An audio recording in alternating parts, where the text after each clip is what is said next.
مهمان من را پدر برنامه هسته‌ای ایران می‌خوانند. او نه فقط متخصص علوم هسته‌ای است، بلکه طراح و پایه‌گذار سازمان انرژی اتمی ایرانه. هم او بود که طرح برنامه‌های این سازمان را ریخت و با کشورهای غربی برای خرید راکتورهای اتمی و ساختمان نیروگاه‌های هسته‌ای مذاکره کرد. نظر او درباره برنامه‌های امروز ایران چیست؟ سوال من در واقع داشت ما رو اینجا می‌برد که فکر نمی‌کنید که برنامه غنیسازی امروز ایران که این همه حساسیت درش هست و بسیاری نکات نوروشن در این مسئله هست که از نظر سازمان بین‌المللی انرژی اتمی روشن نیست، جواب بهش داده نشده، که این شیوه و روشی که در زمان شما زمان شاه اتخاذ شده بود الان اتخاذ بشه؟ چون ظاهرا کشورهای غربی هم در پیشنهادهایی که ایران دادن بخشش هم اینه که ما غنیسازی رو میتونیم براتون غنیسازی بکنیم و بفروشیم بهشون. دروغ میگن. چرا فکر میکنید دروغ؟ چرا؟ خیلی روشنه، دلیلش روشنه، اصلا 100% دروغ میگن. ببینید دلیلش روشنه، دلیلش اینه که ایران تا همین اخیراً تا پارسال عضو یورودیف بود، همون کارخونه که 10% سهامش با ایران بود. ولی وقتی آقای فرانسوا میتران شد رئیس جمهور فرانسه بعد از انقلاب ایران اعلام کرد که ما درسته که شما شریک این کارخونه هستیم ولی خدمات غنیسازی بهتون نمیدیم، محصول این کارخونه رو بهتون نمیدیم. تمام شد رفت. یعنی غرب دروغ میگه. یعنی اون جایی که ایران رفته سرمایه‌گذاری و ما سرمایه‌گذاری کردیم، ایران سرمایه‌گذاری کرده و حق داشته که 10% محصولش رو برداشته. گفت یه دفعه گفتن نمیدیم. وقتی گفتن نمیدیم، آلمانی هم همین نیروگاه بوشهری که میساختن یک دفعه دولت آلمان گفت ما اکسپورت لایسنس، پروانه صدور تجهیزات رو به ایران نمیدیم. بنابراین این داستانی که الان 30 سال با بوشهر داریم که تمام شدنی هم نیست، حالا گرفتار روسا شدیم، اینا رو همه رو غربی‌ها به ما تحمیل کردن. چطور او دو دفعه بلند شدن اومدن ما بهتون غنیسازی میدیم، ما بهتون تکنولوژی میدیم؟ دروغ میگن. اون وقتی که باید میدادن ندادن. حالا برای اینکه ایران رو در یه مسیری بندازن که بسیار دستش بسته بشه میگن ما بهتون میدیم. تازه چه اعتباری به اینا هست؟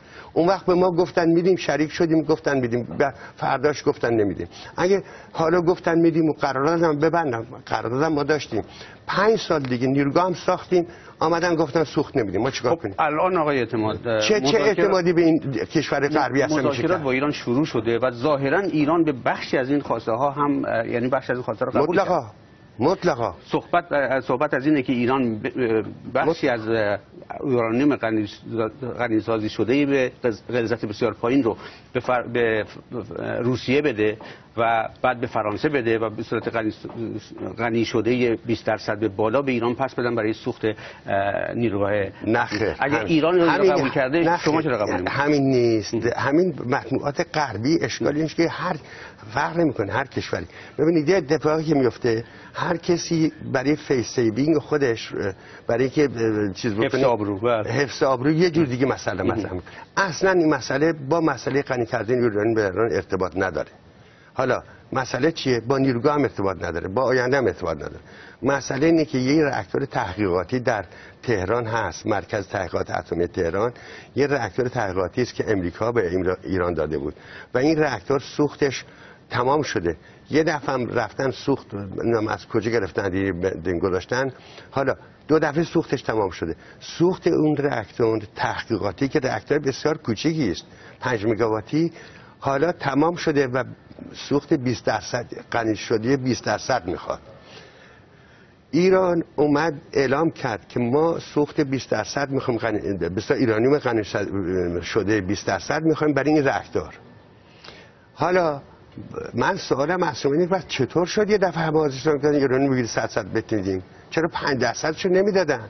حالا یه دفعه 20% شو میدن. در هر حال مواضع تغییر میکنه وقتی مذاکره یعنی که با هم صحبت بکنیم یه نتیجه مواضع تغییر میکنه در قالب قابلیت ها.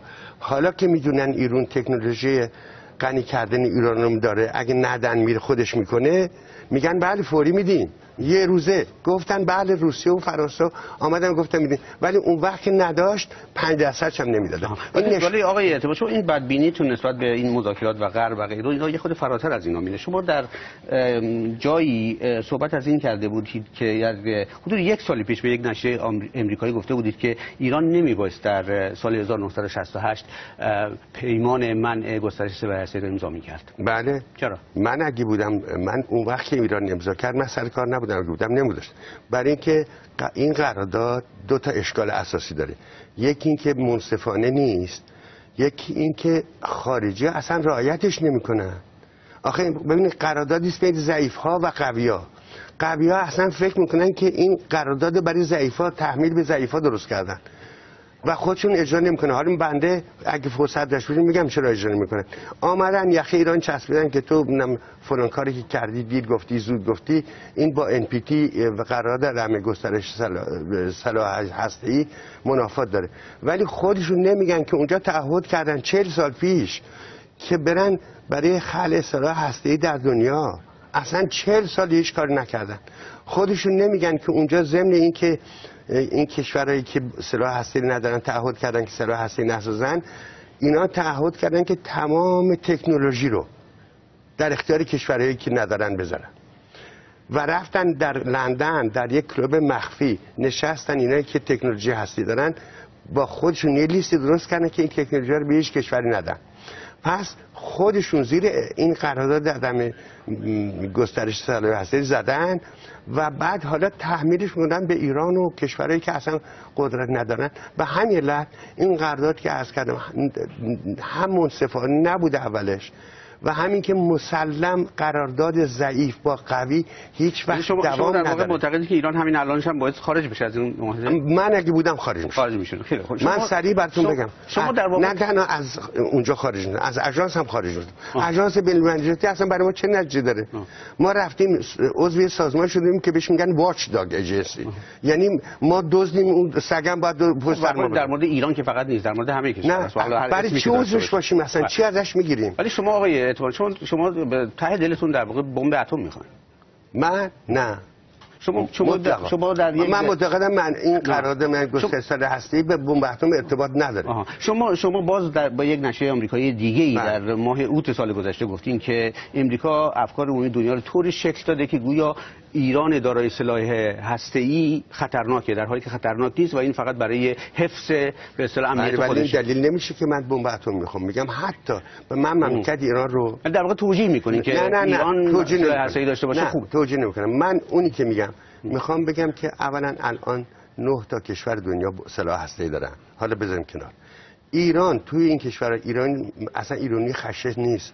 200 سال من میگم ایران به هیچ جایی حمله نکرده. نظام عوض شده، شاه اومده، قاجاری عوض شده، فلان شده.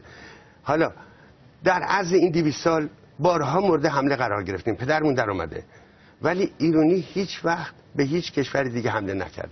حالا چطوری یه دفعه غرب اومده میگه که اگر ایران یه سلاح هستی پیدا بکنه امنیت امریکا هم به خطر میفته؟ امنیت بابا دروغگویی چیه؟ رفتن به لهستان و چکسلواکی گفتن که ما میخوایم دفاع ضد هوایی بذاریم برای اینکه اگه ایران بمب اتم بسازه شما. بابا ما با لهستان چکسلواکی چیکار؟ فرض کنید بمب میخوایم جای دیگه ممکنه بزنیم.